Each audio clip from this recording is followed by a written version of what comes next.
Hola queridos hermanos, ¿cómo están? Dios les bendiga grandemente.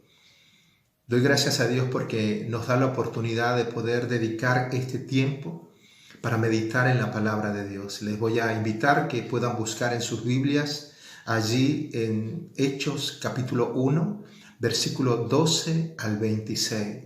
He titulado este pasaje Esperando la promesa. ¿Por qué esperando la promesa? Porque desde la ascensión del Señor Jesucristo, allí en Hechos, hasta el capítulo 2 hay un lapso de 10 días. ¿Qué hicieron los discípulos durante ese tiempo? Es lo que vamos a estar meditando. ¿Qué hicieron los discípulos mientras esperaban la promesa? En primer lugar, ellos van a obedecer inmediatamente. Versículo 12 y versículo 13. Dice la Escritura: entonces volvieron a Jerusalén desde el monte que se llama del Olivar, el cual está cerca de Jerusalén, camino de un día de reposo. Y entrados subieron al aposento alto, donde moraban Pedro y Jacobo, Juan, Andrés, Felipe, Tomás, Bartolomé, Mateo, Jacobo hijo de Alfeo, Simón el celote y Judas, hermano de Jacobo. Ellos obedecieron inmediatamente cuando volvieron a Jerusalén, porque Jesús les había dicho que regresaran a Jerusalén y esperara la venida del Espíritu Santo. Lucas capítulo 24, versículo 49, Jesús les había ordenado que no se fueran de Jerusalén, que se quedaran en Jerusalén hasta que fueran investidos con el poder de lo alto. Y eso es exactamente lo que ellos hicieron. Ellos no se olvidaron del sermón justo después de haberlo escuchado. A propósito, amados hermanos, ¿usted está haciendo lo que escuchó del sermón o del sermón que escuchó la última vez? Los discípulos hicieron lo que Jesús les mandó hacer. Escucharon a Jesús y actuaron en consecuencia. Obedecieron con gozo, nos dice Lucas capítulo 24, versículo 52.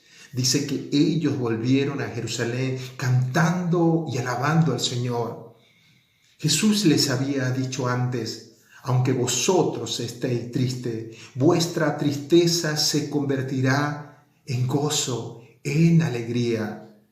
El versículo 13 nos dice: y entrados a Jerusalén, subieron al aposento alto.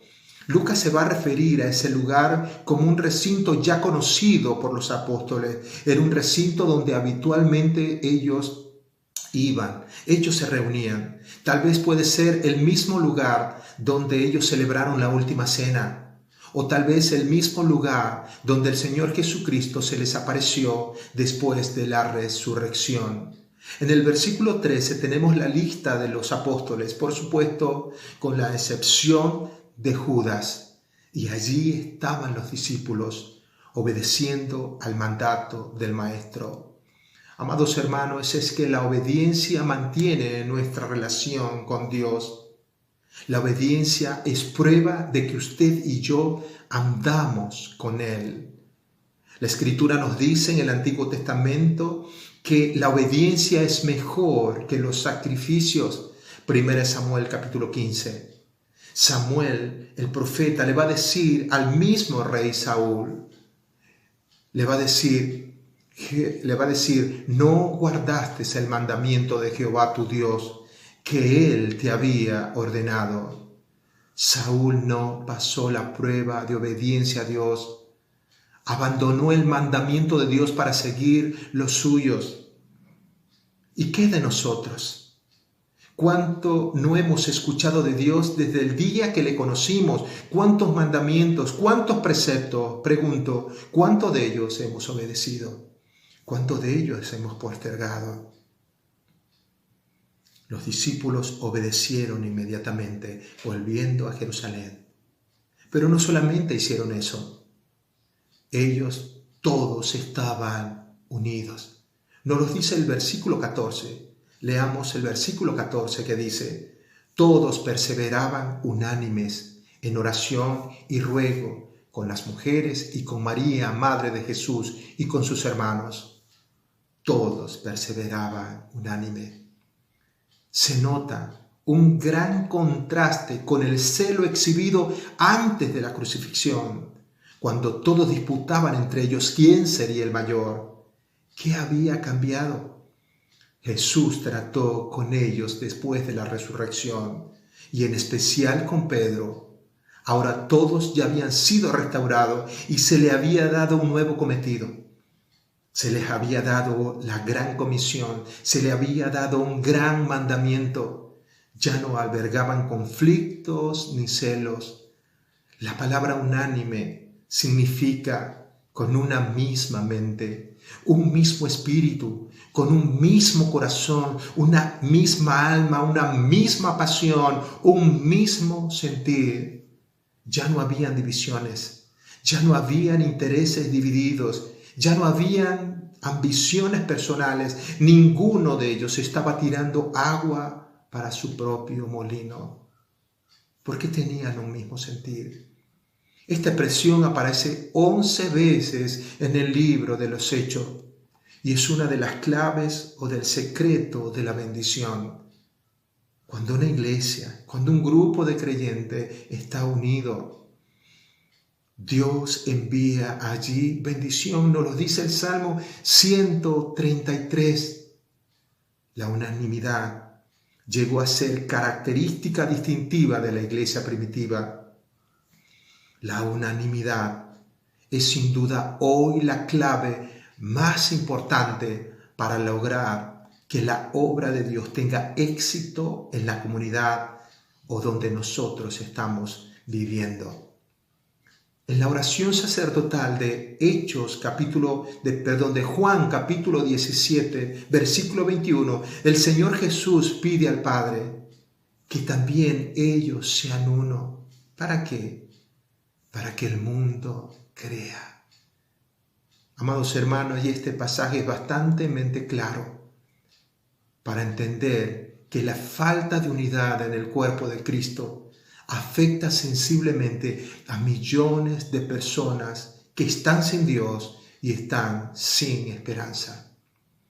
Es evidente que la falta de unidad en una iglesia, en un ministerio, entorpece la obra de Dios. Esto es posible solamente en la medida que cada creyente lo viva a Cristo. Por eso Pablo escribe allí a la iglesia de Filipo: haya pues en vosotros este sentir que hubo también en Cristo Jesús. Cuando existe un mismo sentir, hay unanimidad. El apóstol Pablo va a pedir a Evodia y a Síntique, dos mujeres que tenían un conflicto allí en la iglesia de Filipo. Les va a decir: sean de un mismo sentir, tengan un mismo corazón, tengan una misma alma, un mismo espíritu. La dificultad se iba a solucionar cuando ellas tuviesen un mismo sentir. Todos perseveraban. La palabra perseverar en las Escrituras normalmente está relacionado con la oración y ellos perseveraban en la oración. Cuando hablamos de perseverancia, estamos hablando de una palabra que significa persistencia decidida, constancia, insistencia por largo tiempo. Quiere decir apegarse a la oración de una forma constante, de una forma continua. No se trata de una actitud pasiva o de pedir una sola vez o de cruzarse de brazos a esperar que Dios obre. La palabra perseverar implica acción y esfuerzo a pesar de las circunstancias adversas, a pesar de los obstáculos. Y una de las mayores necesidades de la iglesia es persistir en la oración, pero también debería ser una forma de vida en cada creyente. Lo más poderoso que una iglesia y un creyente puede hacer es orar. Es orar, querido hermano. Hay que tener en cuenta que la venida del Espíritu Santo no dependía de la oración de aquellos hombres. porque dependía de la promesa. Usted y yo hoy no necesitamos orar para que el Espíritu Santo venga a nuestras vidas. ¿Por qué? Porque ya el Espíritu Santo mora en nuestras vidas en el mismo momento de creer. La Escritura dice que las mujeres también estaban allí en aquel lugar. Fueron aquellas mujeres fieles que siguieron y sirvieron al Señor durante su ministerio, pero que también desempeñaron un papel importante en aquellos días de su muerte. Vemos a las mujeres allí observando la crucifixión, pero también la vemos allí siendo testigos donde le sepultaron. Pero también la Escritura nos dice que los primeros testigos de la resurrección del Señor Jesucristo fue una mujer. Es por esto que las encontramos allí en aquella reunión. Y Lucas va a dignificar a la mujer. ¿Por qué? Porque en aquel tiempo se minimizaba habitualmente el papel público de la mujer, pero las vemos allí presente. Dice, con María, madre de Jesús. Esta es la última vez que se va a mencionar su nombre en el Nuevo Testamento. Pero también estaban en aquella reunión, en aquel aposento, estaban también sus hermanos. Marcos capítulo 6, versículo 3 nos da los nombres de los hermanos del Señor: Jacobo, José, Simón y Judas. Estos eran los hermanos biológicos, hijos de María y de José, que por cierto, durante su ministerio terrenal del Señor Jesús, específicamente dice el Evangelio de Juan capítulo 7, versículo 5, que ni aun sus hermanos creían en él. Sin embargo, aquí están con los apóstoles. Después de la resurrección, ellos creyeron, sin duda por las pruebas indubitables. Ellos estaban allí unánimes. Ellos tenían un solo corazón, un solo sentir, un solo pensamiento. Pero también, en tercer lugar, ellos ordenaron a otro apóstol. Desde el versículo 15 al versículo 26. Dice la Escritura allí en el versículo 15, les voy a pedir, vamos allí a la lectura bíblica, dice así la palabra de Dios: en aquellos días Pedro se levantó en medio de los hermanos, y los reunidos eran como 120 en número. Pedro va a ocupar nuevamente el primer lugar del grupo. Pero quiero que nos detengamos acá un momento y recordemos qué sucedió después de la aprehensión del Señor Jesucristo, antes de su crucifixión. Los apóstoles huyeron y lo dejaron solo. Y Pedro, dice la Escritura, que a partir de ese momento comenzó a seguirlo a Jesús de lejos. Pero no solamente comenzó a seguirlo a Jesús de lejos, sino que estuvo también calentándose en el patio con los enemigos de Cristo. Pero también la Escritura nos dice que Pedro le negó 3 veces y públicamente. Y en una de sus negaciones dijo: no conozco al hombre. Y va a afirmar y va a reforzar su afirmación poniéndose a maldecir y a jurar. Mateos capítulo 26, versículo 74. Posteriormente el apóstol Pedro va a volver a su antigua profesión. La caída del apóstol Pedro fue una caída muy seria. Este es el fin de la historia. No es el fin de la historia, porque Jesús lo buscó a Pedro. Juan capítulo 21 narra ese acontecimiento. Y ese es nuestro Dios, quien no nos desecha ni abandona a ninguno de sus hijos. Pero se contrasta la actitud del Señor con la nuestra muchas veces. ¿Cuál es nuestra actitud a veces? Nuestra actitud es de desechar. Nuestra actitud es de amputar en vez de restaurar. Siempre tenemos a veces una piedra en la mano y en los bolsillos para apedrear a cada creyente que peca. Todos los espirituales, dice Gálatas, todos los espirituales somos llamados a restaurar al hermano caído. Entre el momento de la caída del apóstol Pedro y de su restauración transcurrieron unos pocos días. Había sido perdonado. La gracia de Dios le había alcanzado. Había disfrutado del perdón de Dios. Por eso lo vemos restaurado en su oficio como líder, como cabeza del grupo de los apóstoles. Hoy existen muchos creyentes cuyo extravío tiene meses, algunos tienen años. Sea cual fuere el tiempo del descarrío, breve o mucho tiempo, el camino debe ser el mismo. Se necesita volver a Dios, tal cual como lo hizo el hijo pródigo.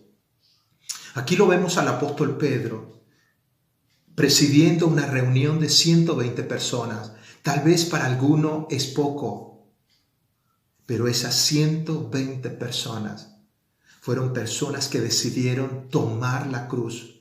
Fueron personas que verdaderamente creyeron totalmente en la persona de Cristo. Por ese número de creyentes se extendería el evangelio por todo el imperio romano en un lapso sorprendentemente corto.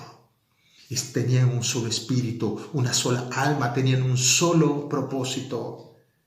El versículo 16, Pedro dice: varones hermanos, era necesario que se cumpliese la escritura. Iba a hablar de Judas, iba a decir que Judas no arruinó el plan de Dios, sino que lo cumplió. Cuando dice la escritura allí que era necesario, está hablando de la necesidad divina de acuerdo a un suceso. Quiere decir que era parte del plan de Dios. Y dice la escritura en que el Espíritu Santo habló antes por boca de David acerca de Judas, que fue guía de los que prendieron a Jesús. Y aquí tenemos una descripción clara de la inspiración de las Escrituras. Podemos ver que la Biblia es producto del Espíritu, porque la misma Escritura dice que los santos hombres de Dios hablaron siendo inspirados por el Espíritu Santo. ¿Acerca de qué? De los que prendieron a Jesús. El nombre Judas significa Dios guía. Tal vez los padres de Judas tenían grandes expectativas sobre su hijo, por eso le colocaron ese nombre, Dios guía. Pero qué paradójico, porque al estudiar y ver la vida de Judas nos damos cuenta que en realidad a Judas no lo guió Dios, sino que lo guió el enemigo. Dios jamás obligó a Judas a hacer lo que hizo. Judas vino a ser un traidor por su propia y deliberada decisión. Y llegó a ser el hombre más odiado de la cristiandad, cuyo nombre ahora indica infamia y traición. Cuando hablamos de la traición, estamos hablando de que no existe algo más doloroso para el alma que la traición. Siempre surge de personas que queremos y en la cual confiamos. Pero qué privilegio tenía este hombre, dice el versículo 17, y era contado con nosotros y tenía parte en este ministerio. Qué bendición tenía Judas, qué lugar tan alto tenía, pero sin embargo Jesús sabía que entre los que había escogido uno era diablo. Juan capítulo 6, versículo 70. En Juan capítulo 17, versículo 12, Jesús lo llama hijo de perdición. Estaba entre los 12, pero era un instrumento del diablo. Había permanecido junto con el Señor durante su ministerio. Sin embargo, nunca había creído en Él. En Juan capítulo 6, Jesús manifiesta la realidad al decirle a los apóstoles: hay algunos entre vosotros que no creen. Mientras los otros eran salvos, Él permaneció perdido hasta el final. Alguien dijo una gran verdad, que Judas fue el único hombre que besó la puerta del cielo y no entró. ¿Por qué esta gran verdad?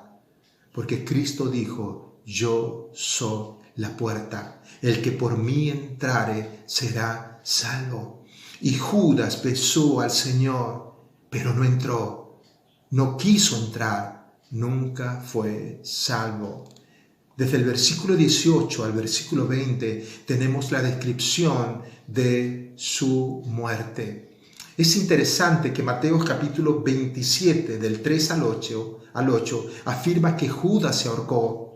Lucas no va a mencionar que Judas se ahorcó. Lo que sucede es que Mateo va a describir una parte de la historia y Lucas va a mencionar otra.